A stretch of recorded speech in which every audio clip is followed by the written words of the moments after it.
noted that its gaming hardware sales have decreased significantly, with a 42% decline compared to the same period last year. When you remove the Activision Blizzard revenue, Microsoft gaming revenue would have been down 4%.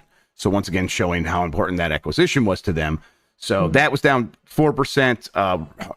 The hardware sales down 42% year over year, something they've had multiple quarters in a row. Like, it's been multiple quarters in a row where it's been in the 40% range in terms of decline in hardware sales. New people just aren't buying Xboxes, Lucy. I think there's no other way to put it other than that. I don't know if this is like the official, like, hey, start of Xbox really moving past the Xbox hardware. But like with numbers like these, it's like, okay, well, they are growing still. When you factor in Activision Blizzard, and Activision Blizzard has a lot of ways to make money without having to sell Xboxes. And this is clearly the strategy, though, that they're eyeballing for the future. It's not necessarily about resuscitating the Xbox Series X and S to the sales heights of Xbox One or Xbox 360. What choice do they have? Like, they've tried to get people excited about the Xbox. It's not like they haven't tried, right? I think that their efforts were, let's make some big games. And those came out, and they were Halo Infinite and Starfield and a handful of others, and those things just have not done what they needed to do to get people to be like, well, and I need an Xbox. All right, everybody, welcome back to another Xvault gaming video. Xvault here, and yes, you got your second dose of the Salty Batch Files for the week, and we're going to have some great examples once again, because the fun doesn't stop, the delusion doesn't stop. So without further ado, let's go ahead and jump to it.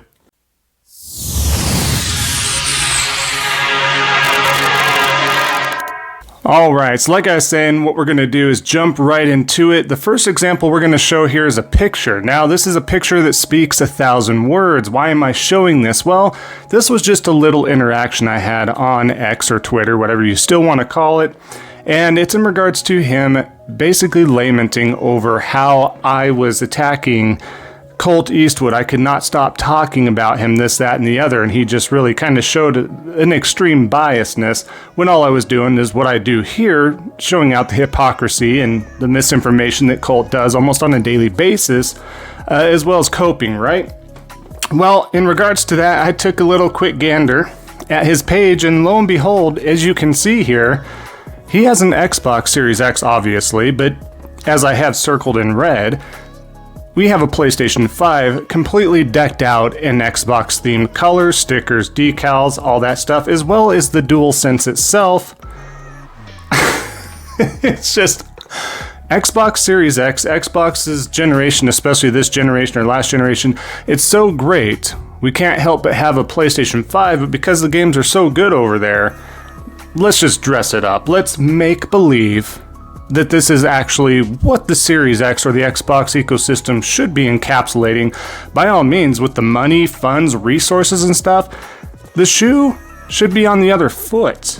I've said this in past videos before. There is absolutely zero reason with the type of finances and resources that Microsoft has that they should not be in the position garnering that expectations from fans that Sony has been doing generation after generation.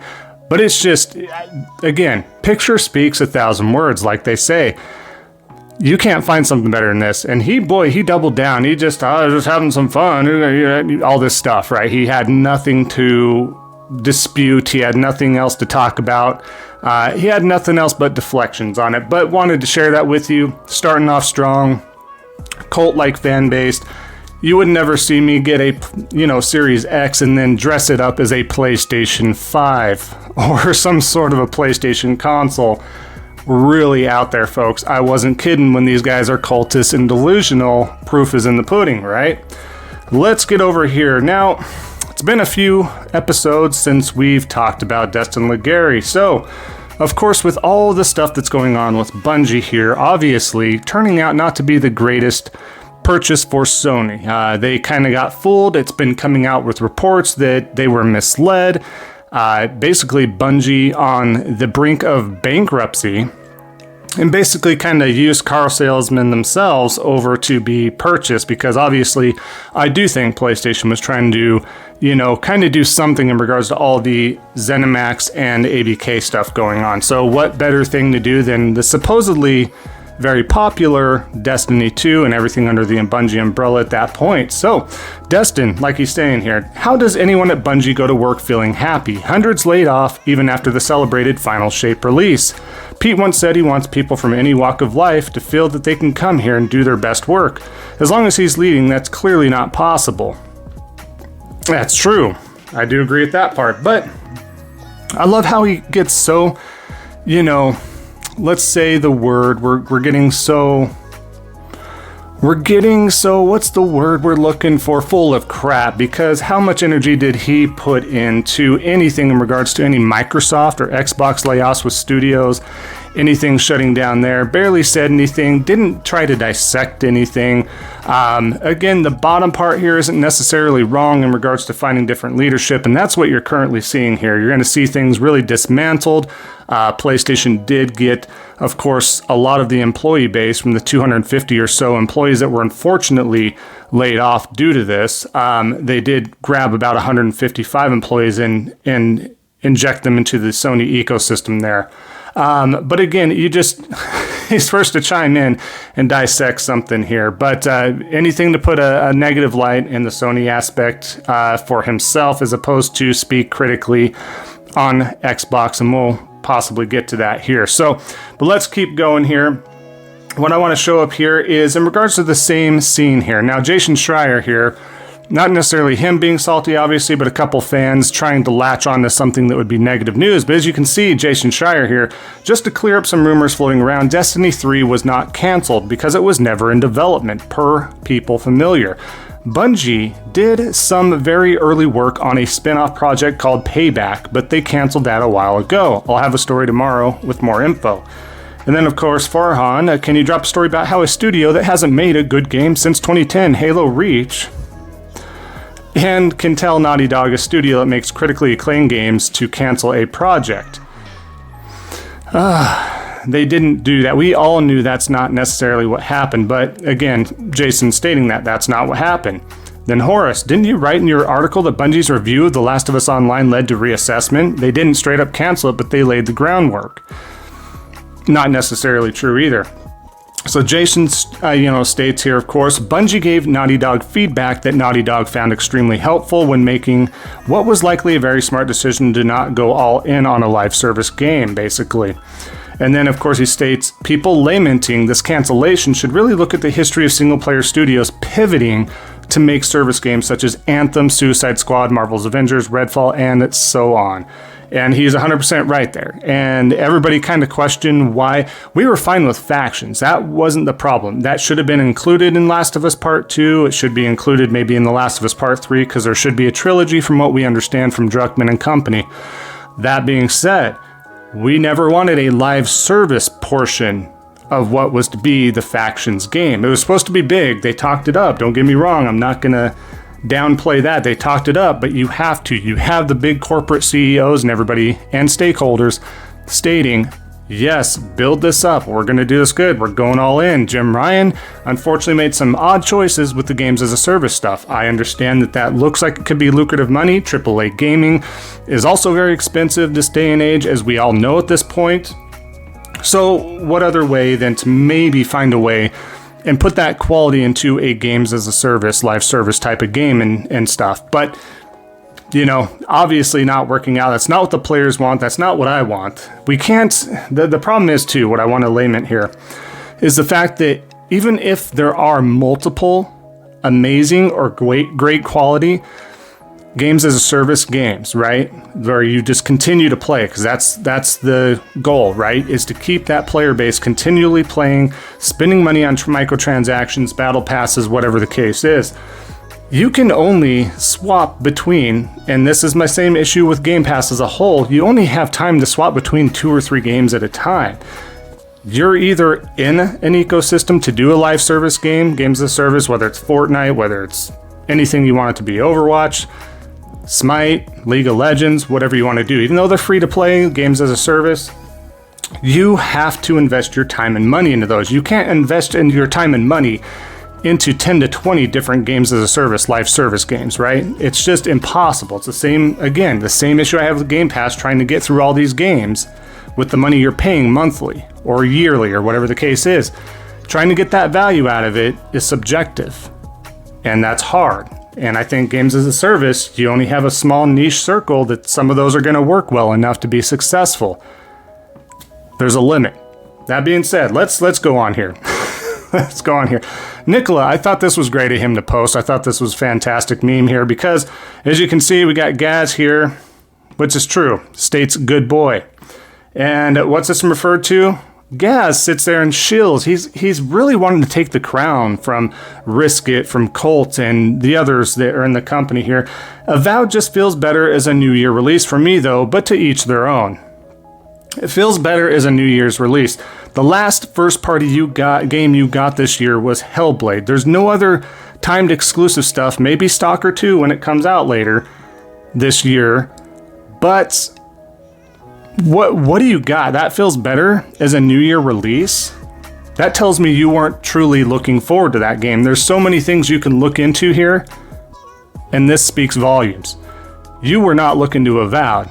Oh, that's fine. It's better as a New Year release. I wouldn't say that to any game I was looking forward to, whether that was to be Spider-Man 2, whether that's to be Astrobot if that was delayed, whether it happens to be any game I was looking forward to. I thought Marvel Rivals were coming this year after the betas and stuff. No, I find out that that's coming out in 2025. If I'm looking forward to a game, regardless if I think it'll be better quality, what'll be better suited in a window, if I'm looking forward to a game, I want it out as soon as possible. Within context. This speaks volumes once again. Good Lord. Now, the last part I want to do here and wrap this video up here is in regards to Destin. We're going to swing right back around and we're going to talk about Avowed again. As you can see here, you are all right. You all are right, basically. Avowed should be delayed and it'll be fine. I apologize for saying there would be a gap without Avowed. I will take some personal time to reflect on this error. I hope you can forgive me. Obviously being satirical, right? Colt then at the bottom as well. Don't worry, Destin. Xbox fans are used to waiting 6 to 12 months between first-party blockbusters. Again, being a little satirical here, but at the same time, let's take a pause. 6 to 12 months is okay. It's not. I know he's being satirical, like I just said. But blockbusters? Hellblade 2 is a blockbuster? Did it sell well? Oh, it was on Game Pass. No, it doesn't matter if it was on Game Pass. A great game's a great game. And this is going to encompass you as a consumer to buy the game, if at all possible, for those of us that can, if it's really that great of a game. It did nothing. It didn't move the needle for Game Pass subscribers. It didn't move the needle for sales. It didn't do anything. So no, there are no blockbusters. We're waiting to see what Stalker 2 does here. Should be a good game. We're waiting to see what Indiana Jones is, which my gut feeling is a little unwavering there on that one. And not just saying that. I'm all down for an Indiana Jones adventure if it's a good game. Who isn't? And then, of course, making that a first-person game is still an odd decision. I don't agree with that. Go the third-person route. I don't care if it's going to be compared to Drake and Uncharted and all that stuff. It doesn't matter. A good game is a good game. A good game is a good game. Simple as that. But that, I mean, they're just playing off. So they're getting upset because some of the fans retaliating because, again, they don't take well when their cult leaders are sitting there talking anything negative about Xbox. So they retaliate, chew them up in the comments, sections below and all that stuff. And then, of course, they got to play with each other. We'll hold each other's hands and backs. We got this, Destin. Let's be satirical. This and that. And then, of course, a couple posts later, it's back to spreading that misinformation, the overhyping of games, the over-mentioning of everything to look forward to. You just wait till next year. The motto of Xbox, the ecosystem, just wait till. Just wait till next year. Just wait till whenever they want to put the title of whatever it is there. That's really simple. It's the same formula they continue to do. It really is. It's just unwavering at this point. So, good Lord. Again, takeaways, right? It's okay Avowed gets delayed. Once again, when they haven't had crap this year, when this was supposed to be, again, Xbox's year. And again, we got satire and back and forth, infighting, this, that, and the other. Whatever. It's all a joke. It's a circus. That's why we're here. This is why we have the Salty Batch Files, and this is why I enjoy sharing this nonsense with y'all because, well, If I didn't, I think I'd go a little nutty reading this on my own. So thank you for also being an outlet for that. That being said, we'll wrap up the video here. And of course, if you haven't already, definitely leave a like, comment down below. That does help out the algorithm. We are getting ever so close to that 2,000 subscriber goal, of course. So thank you again. If you haven't already, definitely consider subscribing, helping out a small content creator like myself so we can get this out there even more, kind of spread those truths and facts and have some fun with some salty ass people, right? All right, thanks again. Enjoy the rest of your day, everybody. And just remember, don't be a salty batch. And we'll see y'all next time on the next Xvault gaming video. And until then, take care.